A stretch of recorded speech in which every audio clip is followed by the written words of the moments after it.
এই মুহূর্তের সবথেকে বড় খবর, যুদ্ধবিরতি লঙ্ঘন করে লেবাননে ইসরায়েলের ফের ভয়ঙ্কর হামলা, নিহত অনেকজন মানুষ, এমনই কিন্তু খবর উঠে আসছে। তো ফ্রেন্ডস, এই নিয়েই আপনাদেরকে বিস্তারিতভাবে জানিয়ে দেব। অবশ্যই ভিডিওটি শেষ পর্যন্ত দেখবেন। তার আগে আপনাদের কাছে ছোট্ট একটি রিকোয়েস্ট করছি, আপনি যদি আমাদের এই ফেসবুক পেজটিকে এখনো ফলো করে না থাকেন তবে অবশ্যই ফলো করে নেবেন। লেবাননে নতুন করে যুদ্ধবিরতি চুক্তির মেয়াদ বাড়ানোর ঘোষণা সত্ত্বেও দক্ষিণ লেবাননে ইসরায়েলি হামলায় অন্তত 6 জন নিহত এবং 17 জন আহত হয়েছে। লেবাননের রাষ্ট্রীয় সংবাদ সংস্থা এনএনএ এই তথ্য নিশ্চিত করেছে।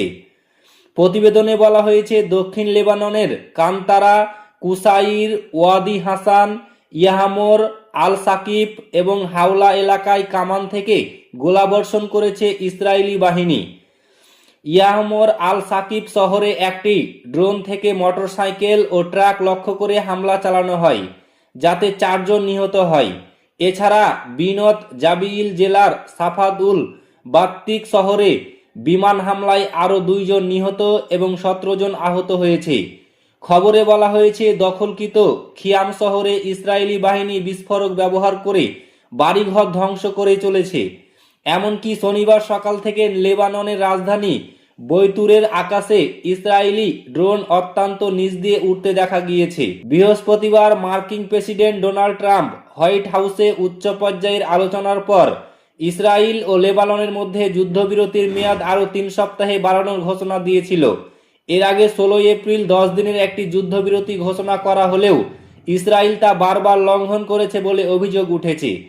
লেবানন কর্তৃপক্ষের তথ্য অনুযায়ী গত 2রা মার্চ থেকে শুরু হওয়া ইসরায়েলি হামলায় দেশটি এই পর্যন্ত 2500 জন মানুষও নিহত হয়েছে এবং বস্তুচ্যুত হয়েছে 10 লাখের বেশি মানুষ। 28 ফেব্রুয়ারি ইরানে যুক্তরাষ্ট্র ও ইসরায়েলের বিমান হামলার পর থেকে পুরো অঞ্চল জুড়ে চরম উত্তেজনা বিরাজ করছে। তো ফ্রেন্ডস, এই ছিল আজকের বিগ ব্রেকিং নিউজ।